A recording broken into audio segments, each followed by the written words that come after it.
Okay, we got that there. There. Praise the Lord. Are you a content creator who feels like you are burnt out, not just in creating content, but you feel burnt out in your personal and business life, and you just can't seem to put your finger on the root cause and how to recover from it? Well, in this episode, my guest today and myself are going to share with you 3 tips on the importance of hitting the reset button, not just in content creation for your YouTube channel, but for your personal and business life. And we're starting right now.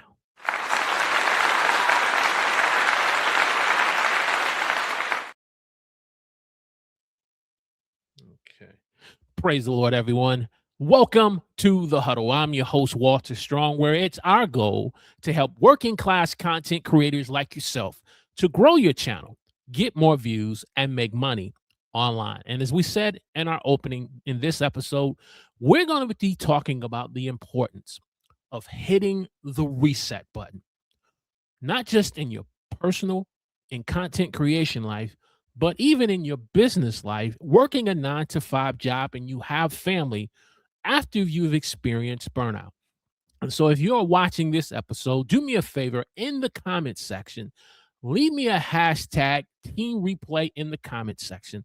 Let me know where you're watching me from. And if you've experienced burnout, what part of burnout have you experienced it in your personal or business or in content creation? My guest today, he is a brand strategist, a business coach, a content creator, a working class content creator. Let's get it right. But most importantly, I consider him a dear, dear friend. Though we are miles apart, we're in 2 different countries. It kind of reminds me when I was growing up and I heard the phrase finding a pen pal that you could write though you were miles apart. And through the beauty of technology, we can just click one button and have a conversation, not as pen pals, but as dear friends. And so I want to welcome back to the Huddle once again. Let's get it right, Mr. Ash Borland. Hello, Walter. Thank you so much for having me. And Hey, yeah, you sir. are a very dear friend. Welcome back. Welcome back. How have you been doing, my friend? Very good, my friend. Very, very good. Very busy. I think since we've last been on the show, a lot of stuff has happened. But you know, moved house. We've had 2 kids since we've last had been on the show. Extra 2 more kids. So or 1 on the way. So and another one. So lots of life has changed a lot, which I'm sure we're here to talk about. But yeah, really, really good. But like I said, big fan of your work and always watching what you're doing still. And I agree with you very much. So we have had me and you have bonded. We were saying, you were talking off air, like it's 4 years ago that we really met. And it's crazy. You had such an impact on my life. So I just want to say thank you when you're watching this and everyone watching this. Like he's amazing. So yeah, thank you. Wow, thank you. Well, sir, our replay crew who are going to be watching the episode here tonight, which is going to be aired on August 21st. Taking my daughter up to Syracuse, back to college. And so we don't want to interrupt this series on working class content creators. And so for those who are watching this episode as for the first time and meeting you, tell our audience just a little about yourself and how you got into content creation. Of course, yeah. So I am a business coach, as you said, a business coach, brand strategist now. All come from content. So originally I was in musical theatre, performing arts here in the UK. And then I became what you would class over in the US as a real estate agent. Became a mortgage broker, which I think you guys call a loan officer or something like that. And then I've got friends over there. So yeah. And then from there to generate leads, I started making videos. And this is a long time ago now, over 10 years ago. And started making videos on social media and started trying to generate leads that way. And it worked. It was slow back then. Very few people, especially here in the UK. The US is way more advanced and ahead than we are. Whatever you're doing, we're 5 years behind. So I started making content, did very relatively well at it. And then around just before COVID, I started coaching other brokers how to do it. And then just before COVID, I took the plunge and went all in coaching mortgage advisors specifically on how to generate leads using marketing and like social media. And that's just evolved over the 6 years doing it full time, 8 years doing it fully. That has evolved now into like a very completely different job, which is business coach, business consultant. I work with people on hiring, on income, on everything. And it all started by me propping up a phone against a coffee mug because I didn't have any business, So it all started with content. It's now wildly odd, and I'm one of the top in the country at what I do, and all these weird and wonderful things. But I'd never forget the fact, and not just forget, I'm always still a creator at heart because that's where it all came from. And the other stuff is the 9 to 5. It just and the content is still my love and passion. So yeah, man, that's great. That's great. And so I asked you to come on the huddle to this evening, depending on where you're watching the replay. I watched your recent video on burnout, and as we said before we went, press record, I've watched this episode maybe 3 to 4 times, Ash. 3 to 4 times, because it connected so much of what you were saying in your messaging. And one of the things that you had said, or that I want to use as an opening question, being able to tell the difference between when you're burnt out from being under systemized versus just working too many hours in the day or the night. What's the difference of being burnt out in that? Yeah, that's a good question. Burnt out for me, I mean, I've definitely suffered burnout probably more times than I would be aware of, but definitely faced it and like kind of faced the dragon, so to speak, in the last couple of months and year maybe. That I think with burnout, there's, like I said, there's 2 different types of burnout. I think the problem with, or there's 2 different ways we look at it. And I got on this obsession, this idea that we think that burnt out, or if I'm feeling burnt out, that I'm just not working hard enough, that I should work harder, I should do more. And I always say I got obsessed with this idea of that's a character problem. So that's I'm not hardworking enough, or I could work harder, or just keep going. And that's something about ourselves. That's a character-driven trait. Whereas actually, most burnout, including mine, and I think most people I see, because I help people with this, my job is to do this day to day, is it's a systems problem. You've taken too much on. It's if it's like 2 + 2, it's not going to equal 5. It can't do that. And that's the kind of concept that ends up happening. And because of that, we often, and this is what I put in that video you watched, which is very much the concept around it, is I think we often try to make a systems problem go away with a character solution, meaning I'm going to work really, really hard and I'll just outwork this. I'll work later into the evening. I'll work earlier in the morning. I'll run hard. If it's fitness or health or anything, I'll run harder. I'll speak more. I'll record more. I'll just do more. And it's kind of put the wrong problem for the wrong solution, if you know what I mean. And that to me, that became really apparent to me recently, is you can't keep working you can't outwork your way out of burnout if it is a systems problem, which I think most of the time it is. It was for me, but I think everyone can be that. But obviously, if it's a character problem, that's a different thing.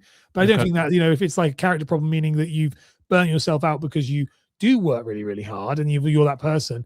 But I don't think burnout is connected to how hard you work. I think it's connected to the work you do feeling unrewarded by it and stuff like that. So I think that's the bit of it. So it's a character and system situation. And that was really hard for me to realize that. You can't fix it by just pushing harder, which I definitely have done for the last kind of 6 years. Definitely. And I think we all have. I mean, and I'm quite sure it's probably across the world, but in our American culture, it's about you got to grind. You got to be able to intense the grind and continue to strive with the hustle and everything. You got to be able to put in the 4 a.m. work, the 2-a-days, the 3-a-days, just like the Kobe Mamba mentality. Yeah. But in saying all those things, you talked about some of the symptoms or the reoccurring issues that can arise from being under systemized from the burnout. What are some examples if it's truly not me just working too many hours, but clearly this is a systems issue? What are some of the reoccurring issues or signs as people and as content creators and business owners we need to hit the reset button on? So I think that with there's many different ones, and there's so many. There's ones in the video. There's more. There's only a few that had to make the cut for the video. But I think in general, the signs that it's a systems problem is usually that you are that you've kind of you can see it by the amount of work you're doing. So what I mean by that is if it's a systems problem, it's this kind of, they say work smarter, not harder. If you're looking at stuff and you're going, that's crazy. Like, and a great example, by the way, of the systems thing is I have with myself is like, which I'm a culprit of this. I don't want to blame anybody else. So let's put it on what I would do. So for example, with me, I will look at something and be like, okay, I need to do a video today. Then my instant thing I would do is be like, okay, I need to do a video, but really I should be doing 2. Because if I do 2, that's going to get me ahead. So that's a character thing of like, okay, I need to get 2. I'll do 2 because most people do 1. I'll do 2. So that's a character drive. But the problem then is I didn't have the system in place to do 2. If it takes me an hour to do 1 or an hour and a half to 2 hours to do 1, I can't just find that. I can't just find another hour, another 2 hours to make the second one, even though my brain is telling me that's what you should do. That's the Kobe mentality, the 2-a-days, the 3-a-days. That's a system problem. Now, what's really interesting is you can do 2. You could do 3. I have able to do stuff like that now. I mean, have done in the past. But because I've stepped away from the hustle of it and gone, okay, how many of those things are like repeatable? How many of those things, in regards to like, if we're in like day-to-day tasks, how many of those things are repeatable? How many of those things can I systemize in regards to templating it? Can I have some sort of structure around these things? Can I record them in certain ways? Can I have structured, with thumbnails? Can I have themes? I'm sticking to brand guides. All of these things, you can save yourself with, if you're talking content creation specifically, you can save yourself so much time just by having that. And the funny thing with that is that stuff applies as well in your life. So there are certain things, the clothes I wear, the food I eat, the training I do, the time with my kids, everything. There are systems underneath those things that if you want to be, and you don't have to be, I think this is the thing, you don't have to be a highly optimized, efficient person. You don't have to be that at all.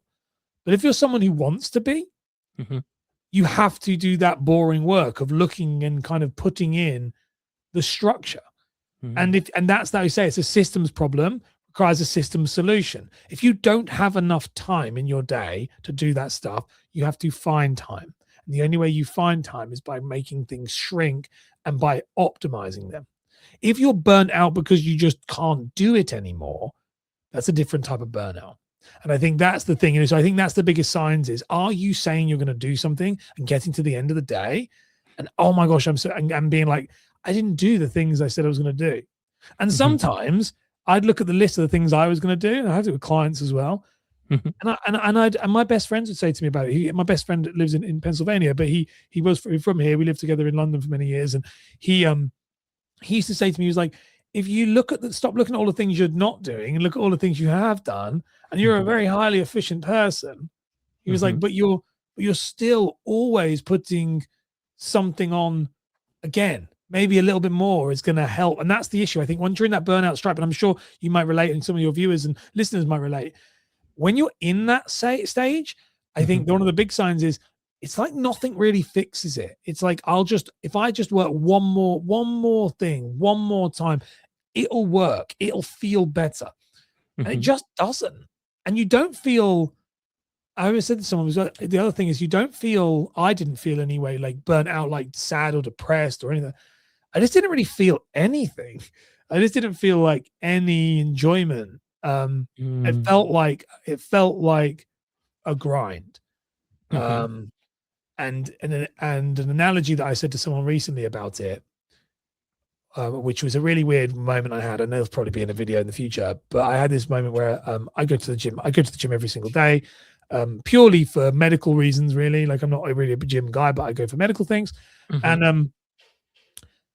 And you might get this. And I said this to someone when I said it, they were like, "Oh my gosh!" And I said, I was on the treadmill, and I was like, and I had the clearest feeling of what it felt like, which was I was on the treadmill and I'm running at 7 speed. Let's just do a speed. I was 7 and then 10.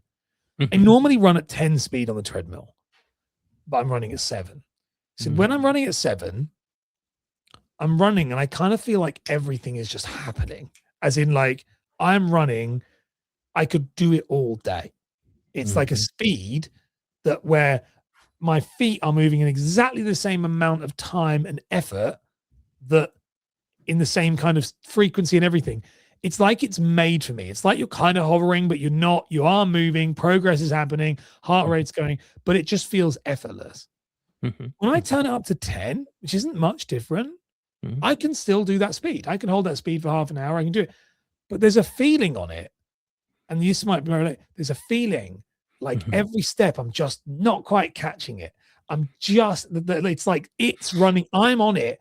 And every step I've got to focus, because because I'm not in sync. I'm slightly off. Yes, I'm getting further. Yes, I'm burning more calories. Yes, I'm doing all these extra things, but it's just a little bit off. It's a little bit too hard. And I said that, and I said, and if you looked at me, you'd never know. And I wouldn't know, because I'd grind it. Oh, run it. This is it. No pain, no gain. Keep going, keep going, keep going. But actually, when you dial it down, that's I think burnout is. It's that we're a lot of the time we're at that 10 speed. We're sat there and we're running just enough that it looks the same, looks manageable to everybody else. But I know this is a little bit too fast. I can keep up with it, but I'm not on it. I'm chasing it. And they're two different things. Does that make sense? Like, yes, it makes excellent sense. I love the analogy you're giving here. It makes excellent sense. That was only like a couple of days ago, and I was like, oh, that's what it feels like. That's what it feels like in life. I was running. I was like, oh, okay, that's the best way I could describe it. And I think that's and you can't win. That's the hard work. The systemized approach. That is, if you do the 7 and you do that every single day, you'd be much further than if you just tried to kill yourself and run really, really hard. And I think that's the same with marketing, and same with content, same with life, marriage, health, everything. Exactly.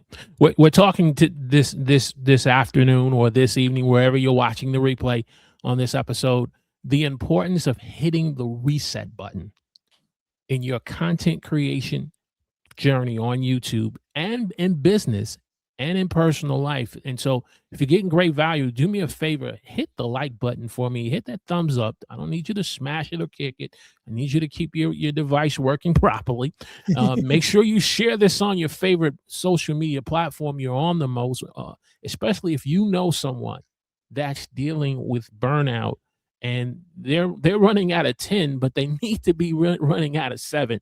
Make sure you share that. And what came to mind from a content creation, Ash, perspective of is editing. As we talked before we hit the record button here on this episode, I stepped away from this channel back 2 years ago because I don't even call it burnout.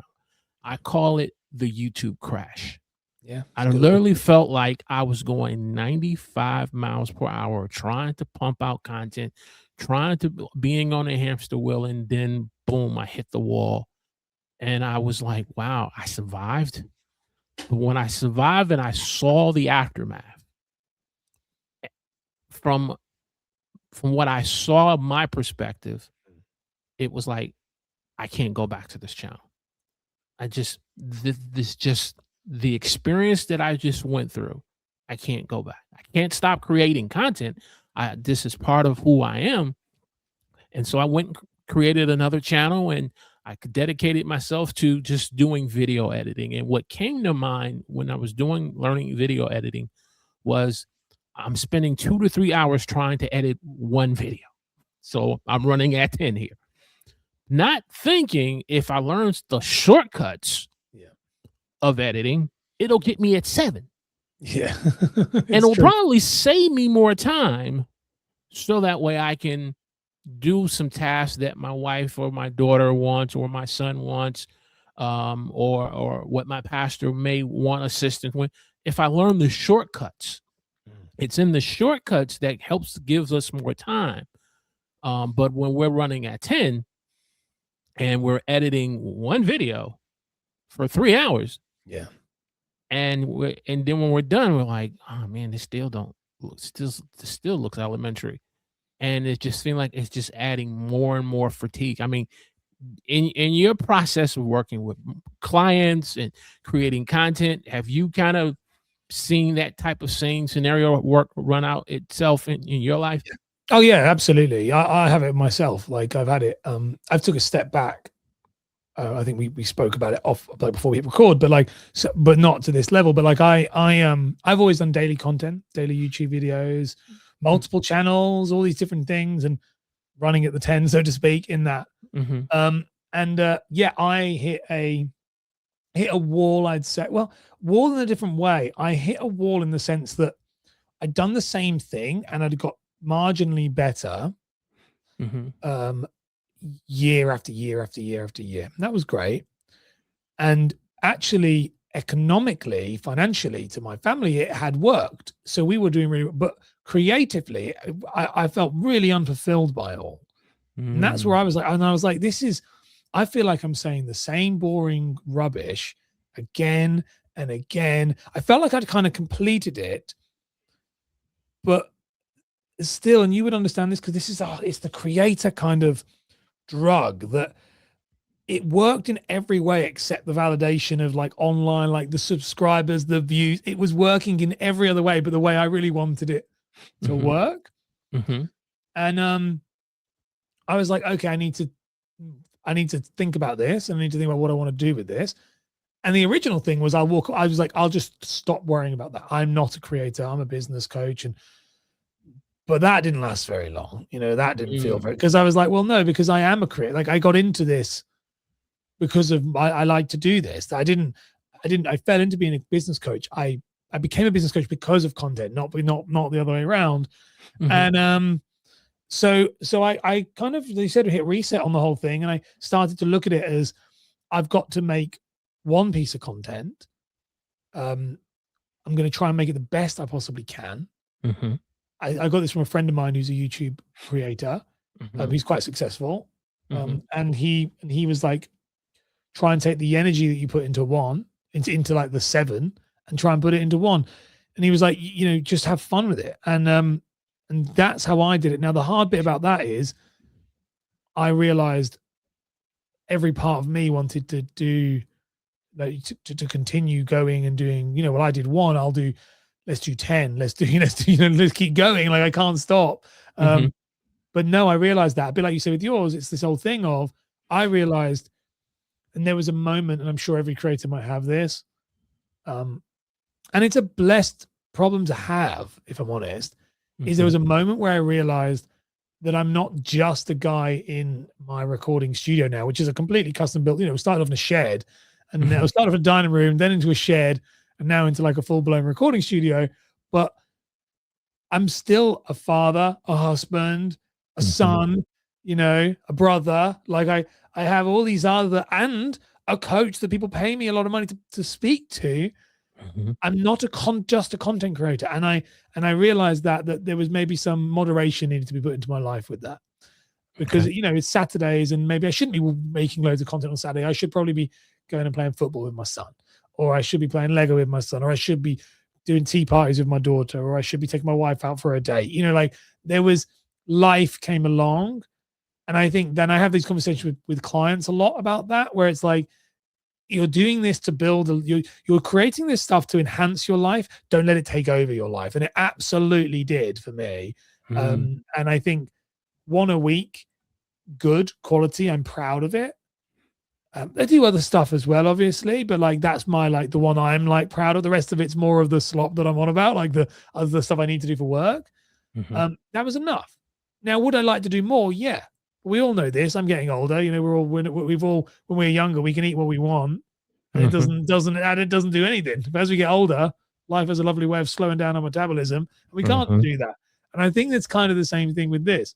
You have to like start to be like, I'd rather have quality over quantity, and the relationships from the content and the creative exploration of the content and trying to make the most out of each one as opposed to just volume. So I don't know if that answers your question or not, but I think that's kind of my concept around it. Is I think for me, that's where it came to was and it's still a 9-to-5 content creator, 9-to-5 worker and working class content creator was that like, it was accepting that like, yeah, there's a life outside of the camera. And I think it's, we both know people as in not specifically calling anybody out, but we both know people, lots of people. We've both been in this scene for a long time, where that's all their life is. And I think that, if you're not careful, you wake up and that could be you too. That's right. That's right. Hey, we've been talking about the importance of hitting the reset button in your life, in business, and in content creation on YouTube after you've experienced burnout. Do me a favor, click the like button for me, hit that thumbs up. If you are new to the Huddle, do me a favor, click that subscribe button, hit the notification button so you'll be notified when we go live or when we upload a video so you can be a part of the conversation as a working class content creator. We talked about the reset button for you. What are some practical ways that you speak with your clients, that you work with on a day-to-day basis, but even for content creators? What are some practical ways that makes sense for us to hit the reset button? Some people say, oh, just unplug, I've said this many times, unplug, go take a walk in the park, walk in the neighborhood. But when, like you said, it's a systems thing, it's a little more deeper than that. What's some practical ways for hitting the reset button? So I would say, it's a good question. I would say that the biggest thing when it comes to the reset button is, first of all, you need to understand what you're trying to reset. I think this is, and I can imagine this might be what you've done in the past, which is what many people do. I mean, me included, is like, I need to get away, to break. And then I come back to the same thing and I do the same thing I did before. And then I like it and I'm inspired by it for about 6 weeks. And then it starts to feel the same as it did before. And I keep, what did this Einstein say? Is it insanity is doing the same thing and expecting a different result? Like that is it. So when I work with clients on this, which is literally my entire career at this point, and sometimes you take your own medicine as well. I do that as one of my own lessons with that. But we have to, for me, the way I like to do it is go back to the beginning, right to the beginning. So if you're going to be a content creator, you do this with your business, do it with your family, do it with anything. But let's say content creator for this concept, YouTube, let's say YouTube or anything. Start from the beginning and go, okay, blank sheet of paper. What do I want to do? What do I want to do? Not what should I do? Not do you think I must do? What do I want to do? Who do I want to help? What do I want to create? Do I want to do this do I want to do this to help people? Do I want to do this for myself? They're two different things. Sometimes it's like a thing of like, I need to help, but actually YouTube can be incredibly fulfilling if it's a personal help. If it's like, actually, I'm doing this for my own creative outlet and I don't care what other people think. There's some people where it's like, I'm doing this because I want to educate and help others. So that it's why are you doing it? And then from there, start with one thing. And I used to call it like, it's the same as like working on the gym, but let's take like the game Buckaroo. Do you ever have that over there, Buckaroo? So it's like Buckaroo. So. It's like in the US, I don't know. So we have this game here in the UK called Buckaroo. And Buckaroo is this game where you have to hang things on a donkey, and you don't know when the donkey's going to kick, and it'll throw the stuff off of it. So it's like this. It's a little kids game. It's quite funny, and you don't know. And so you hang more and more stuff on the donkey, and eventually it will kick and throw it away. The problem with our brain is a bit like that Buckaroo, which is with the more stuff we hang on the donkey of our brain, we don't know when it's going to go, no, I'm done, and it kicks it. And that's what I tried to say when I say to him, I'm like, just take all the stuff off the donkey and then hang it one at a time. And let's just go, okay, so this is the video. This is my recording. And the moment we feel that like, oh my gosh, this is too much, that's the donkey giving us a kick. And what we do is just giving us a little warning kick before it throws everything off. We go, no, okay, let's just stop there right now. That's enough. Let's just get used to that. Let's enjoy that. And then if that could be a month, a week, a year, whatever it may be, that might be forever. You might be like, you know, that's my limit.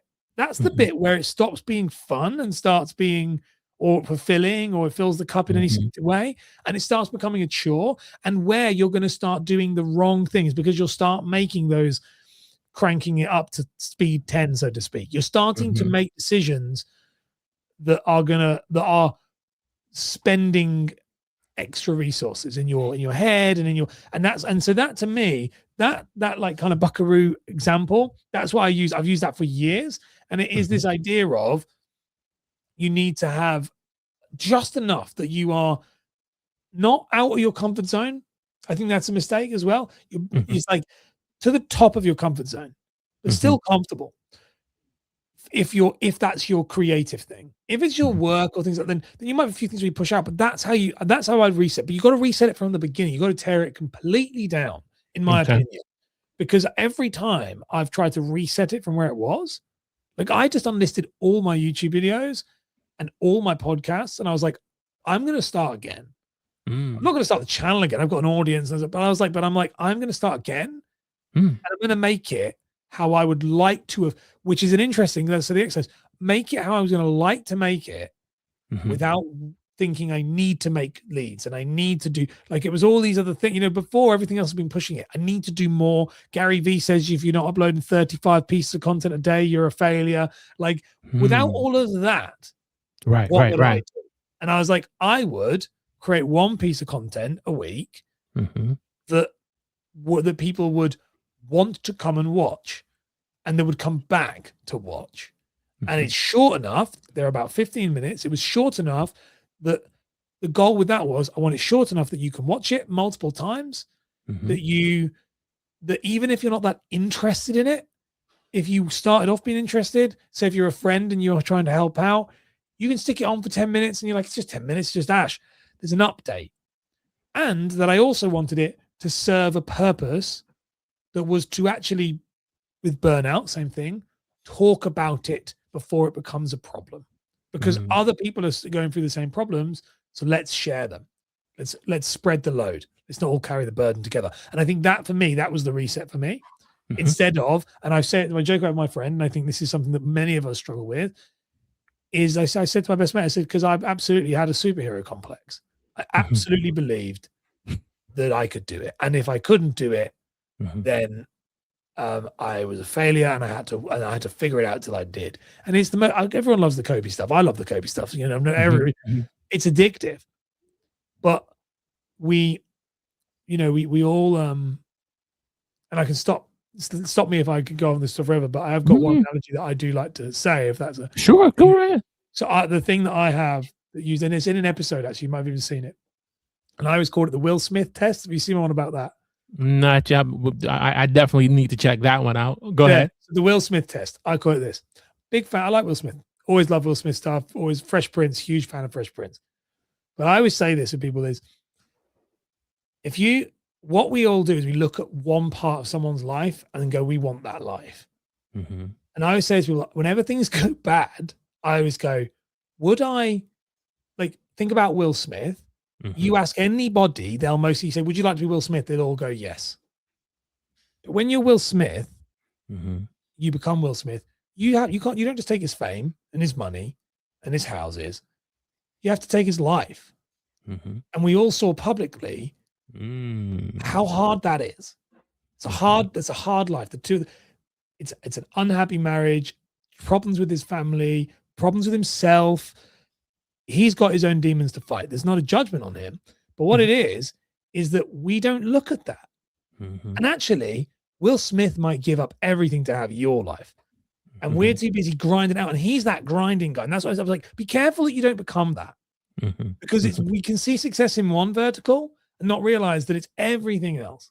And that, to me, I always think that when I see creators, when I see anybody who's very successful, I don't go, oh, they must have a rubbish life. But I think, what else do they not do though? What else are they giving up? And that's the thing with the Will Smith check. And I do that myself. It's the Will Smith check. Okay. We saw it on the Oscars when he slapped Chris Rock. And it was that moment of, and there was a cry for help. That was what that was. But you see that other thing of like, oh my gosh, this guy is human like everybody else. Yes. But that's what it bottles. That's the superhero complex. That's the end stage of what that is that everybody thinks that I can do it, I can do it, I can do it, I can do it. And I think for me, that for the burnout thing, that really helped, because in my industry, not like a big deal, but like in my industry, I'm becoming a bigger deal. And that's where I need that, like, you need that reality check of like, you are a human, and you do suck at a lot of stuff, and you need, and don't lose touch with the ground, because I think that's where the burnout comes from, because you're not anchored. Does that make sense? Makes excellent sense. It makes excellent sense, because when reality hits and brings things in perspective, it's best to be able to ask for that help in a very helpful and natural and productive way, versus being in a very public setting and then come out in such a way where it ends up causing collateral damage, not just for yourself, but also for your household and your family. And so I think that's, and we know content creators, that are established and big and known, have millions of views and hundreds of thousands of subscribers. But what we don't hear sometimes is the private struggle of lack of communication between a spouse, issues with children, and you're wondering why there's a dramatic shift in their media business, where people are walking away or being laid off or being fired. All of those things are real, and it ultimately comes through burnout. And so you raise just some excellent points. My final two questions I want to ask is, and this wasn't on the burnout video, I believe this was on the killing me video. You got to check out my man Ash Borland YouTube channel. Link is in the description. You say, what? But he's a mortgage broker. No, he's talking about some very practical, real concerns that we go through as content creators, that okay, maybe you don't need the call about, the discovery call about, there's some in there, just skip those. Maybe you don't need all of those. But there's some videos there that you can pull out, like burnout, and you're working in an industry, in a 9-to-5 job, in a content creator, and you feel like it's killing you. You made the statement that discipline is not motivation, but it's identity. Please unpack that for me. Yeah. So thank you for the question. Yeah. So it's discipline.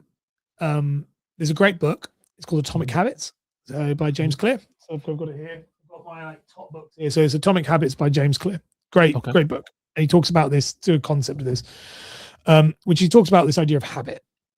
And he says, and you talk about this idea that there's like 3 stages, where he says, like, with habits, the strongest habit is what is known as an identity linked habit, which is discipline. So in other words, what identity linked is this idea that, and he talks about smoking, I think, in the book, from my memory. It's been a while since I've read it, but he talks about smoking, and he says the likelihood of somebody quitting smoking, if they say, I am quitting smoking, versus somebody who says, I don't smoke, is massive. I don't smoke is an identity. I'm not a smoker. I'm quitting smoking is I am a smoker who's trying to quit. What's really important with that is motivate. That's one of them's motivation. That's an identity linked habit, discipline, so to speak. Now, talk about those other things, but that's what the difference is. Just add context. Definitely worth a thing. And anyone, if you look at that, I have a book club, which is for brokers, but I've got all the books, one a month, and they're great. So they help with things like this. So if you ever want to know that, you can see that. But the idea of this idea of like motivation, discipline. So there's these things in motivation. It's really interesting. So you look at motivation. Motivation is fleeting. Motivation we do when we are when we want to, effectively. So we're motivated to do something. We'll get up, we'll go and do it. That's motivation. The funny thing, and this has been the bit that's helped me massively from burnout, because I think discipline, weirdly, I think discipline is where burnout is. I'll explain what I mean by that. Okay. You have motivation. I'm excited. Let's go and do it. Then you have discipline. Discipline is when you're doing something and you're doing it in spite of whether you want to do it or not, because you know it's the right thing to do. So you're like, but discipline. So in other words, like, you've got to go and do this. I've got to make a video. I've got to go to the gym. I've got to eat healthy. I've got to whatever. Go, take my kids to sports. I don't know, anything. There's lots of things, but that's discipline. Now, the problem I think with discipline is discipline very, very effective, especially if your identity is I'm somebody that does what I say I'm going to do, which is mine, which is a gift and a curse. So it's this idea of that's discipline, but discipline is purely ran on uncomfortable pain in the moment. That's how it's ran. So that's where burnout lives, because if you are just always doing things that you don't like with the idea that, but that's what I do, that's what I do, that's what I do, that's what I do, you're constantly living in a state where you don't enjoy it. Now, what's really interesting is, he talks about it within the book, is that you can, I think he talks about it in this book, it might be in the extra version, this idea of, we actually miss the third part, which is habit. We need to turn something into a habit. This is the systems. So we need to turn something into a habit. Habit is something we do without thinking. So motivation is something we do because we're excited to do it. Discipline is something we do because we feel we have to do it. But habit is something we do on autopilot. And the mistake, and he talks about this, and it was this or someone I watched, and he said, we don't say to somebody when they see them brushing their teeth in the morning every day, gosh, you're so disciplined. And we don't go, oh, or we don't do that because it's natural. Now, this is where we talk about that systems process versus character thing. If a character thing, which is full circle with that, is like, I'm the guy, which is my problem. I'm the guy that does this. My thing was always, I'm the guy that does what he says he's going to do. And also, I'm the guy that will never tell you to do something that I wouldn't do myself. Which just kept adding more and more. And I was also, I'm the person that will outwork. It's like the Rock kind of problem. I'm the one who's going to outwork anyone in the room. But the problem is that's a habit. That's a discipline. That's a character-based thing. But actually, if you can move it with a prolonged amount of discipline, but put systems in place to make it smooth and easy, then it becomes habit. And habit is even more is a different identity link, which is, this is just what I do. I just do this thing. And that, by the way, you don't burn out on habits. Right. But it has to be small enough that it can be a habit. So a YouTube video every day of 1.5 hours, that's not going to be a habit. No. But do you know what? I spend half an hour every single day on a video of some sort, and I just work my way through it. That can be doable. So habits is where you've got to get to with anything. The mistake I made for many, many, many years, and there's things I could do that would definitely were habit, and I was like, I could do these all the time. I don't know why they do. Short videos with those. I could do short videos. I was like, yeah, done, easy. But the other stuff, harder. And it's because they were constantly just discipline stuff. The Huddle would be that. I'm doing it. I'm not giving up. I'm doing it. This is my thing. I'm that guy. And then it's like, yeah, but that kind of sucks your soul slowly. It's like death by 1,000 cuts. Whereas if it was just like, do you know what? I just go on, I speak, and then it's part of my it's just part of my thing. I don't actually think about it.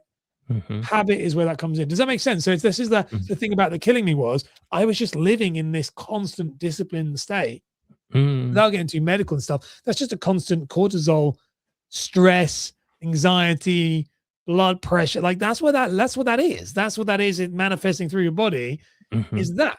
And it's took a long time. But what you realize is you can't be the Superman. You can't do that. You just have to stop. And it's so funny. I'm a talk about habits. I'm a big time like sweet tooth binge eater. Terrible for it. And I really have to work hard at not doing it. And I've been in a big kick of doing it right now. And I said to my wife just today, bought a packet of sweets. They're in the fridge because I like to make them hard. And I said, and I said to her, I said, it's funny, we bought those sweets. I knew I was speaking to you. And I said, I'm speaking to Walter. I said, I've not had them yet. I said, I'm going to have them tonight. I said, do you know what's really, and I said, I've been working on that for about 3 weeks of being like, doing the right stuff. And I said, that shows me this become a habit because I'm not thinking about it. I said, but before I would be like, don't have them, don't have them, don't have them. But and so it's like this. I was like, do you know what? I'm not actually wanting it. Shift from a discipline to a habit. But the problem is it can reverse the other way around. You start doing, well, I do 3 videos a day, and it becomes a habit, and then it becomes a and then, do you know what I mean? So it's that, but that's kind of how that works. So yeah, great book if anyone's reading or listening to it. It's Atomic Habits by James Clear. So Definitely.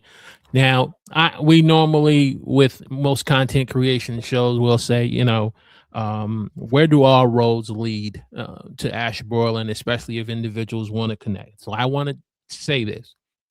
I understand Ash has a mortgage broker industry type YouTube channel. And so we want those who want to look at the channel, really, dive deep on his content. You're a loan officer, you're a real estate agent, you're a mortgage broker, you're a chief executive officer of a Rocket Mortgage. Bring it on. We want all of y'all to learn from Ash, because he has some great content. But at the same time, there is some universal content there as content creators. When you take a look at his channel and click on some of those videos, because I told him before we went and hit record, you've got content on your channel now that really makes a human connection. I'm not a mortgage broker, but I've always watched your content. But I watched the Burnout video 4 times. Yeah, because there's some things I've been dealing with in my professional life on my job. And I'm like, yeah, I need to have a job, pay a bill. But I'm like, I'm really dealing with some burnout. And it's like I'm pushing through to make these goals and make these numbers on my job. But I'm in the 8th month, 4 months left, trying to get to the finish line. But yet my tongue is hanging out of my mouth. It's like I haven't drunk water in 8 months because I'm tired and I'm burnt out and exhausted. You're running on 10, that's why. Right. And so your video connected. And so how can people connect and really get, and I'm going to put it in the link, but yeah, I think you're right. So yeah, the channel is Ash Borland. I think it's Ash Borland Mortgage Business Mastery, just because the podcast is called Mortgage Business Mastery. Okay. Just that's why. They said the content is very much for mortgage brokers. That being said, as you're right, there are, and you can spot them. You can spot them. The titles, the titles are quite clear as to like if they're a personal one. And I try to do, normally for me, it's maybe the kind of ratio I'm doing right now is it's like every 3rd episode is more of a personal share. So if you just go through, you'll be able to see them, so to speak. But I'd highly recommend you go and check those out. They are personal. I talk about like health and family, and but I talk about it, as you said, I try to talk about it in a way that is not about me, so to speak. It is about me, but they're scripted. I spend a lot of time. They're not AI, so they're fully scripted. AI is great. I use AI for other things, but for these, I wanted to like I script them, and they take a long time. So yeah, like check out those episodes. They're the ones there, and some of them might resonate with you. I've got ones about like my dad retiring and what that did for me and how that made me think about things. I've got one about being diagnosed with like a long-term like a chronic disease. I got ones diagnosed with like talking about like burnout. I've got ones talking about limiting your growth on purpose because you want to be with your family. Like there's so many different topics on there. But yeah, they've been very, very, very well received. And as I said to you before, like bit vulnerable, not used to that. But yeah, no, so feel free to do that. You can reach out to me if you want to ask me questions. Instagram is the place to do that. Now, all my Instagram content is mortgage brokers completely, but I share in the stories personal stuff. So that's where I will share like a lot of the ideas of where these episodes come from start in the Instagram stories, and I'll maybe say something and talk about, and they're like, oh, that's a cool idea, and then I'll talk with it. But I'm always happy to answer DMs. That's the best place to go to reach out to me. I'm on every platform though. You can reach me anywhere. But the videos is at Ash Borland, and you'll be able to see them there. And you can leave comments, or if you want to talk about something something resonated with you. I said I've had people reach out to me privately about their own health conditions after the back of mine that are similar to mine, and or like burnout or family, or I just think it's important. I think there's so much of it is bravado. I mean, was it a recovering? I love Gary V, but I'm a recovering Gary V kind of hustle culture guy, and realized life is a lot more fun and a lot more enjoyable when you actually live it as opposed to doing the other stuff. That's right. So I That's right. think, yeah, I think that if anyone wants to reach out to me, I'm always happy to chat. Perfect. Perfect. Final thoughts on this episode on hitting the reset button after experiencing burnout in your life. What's your final thoughts for our audience? Final thoughts. I would say if you are feeling like you're burning out, that is a valid thing. You're usually right. There's many times I think the moment you say I think I'm burnt out, you are. I think that so. If you are burnt out, I would, if you've got a close friend, family, whatever, I would say that to somebody, to go to somebody and say, look, I'm actually really struggling with this. Like I thought, burnout doesn't mean that you're emotionally sad or destroyed. It just means it's just hard. As my old boss used to say, it's like pushing treacle uphill with a fork, which is like, jokes are like, yeah, true. And so that would be I'd reach out to somebody and then I would do that reset. And I would sit down and be like, what do I want? And I think, Walter, you've said this within yourself as part of this final thoughts and I've done it as well. If you do that reset, you might find that you are a different person to what you were when you started. Yes. And you might have a different North Star, and that is okay. In fact, that's probably healthy.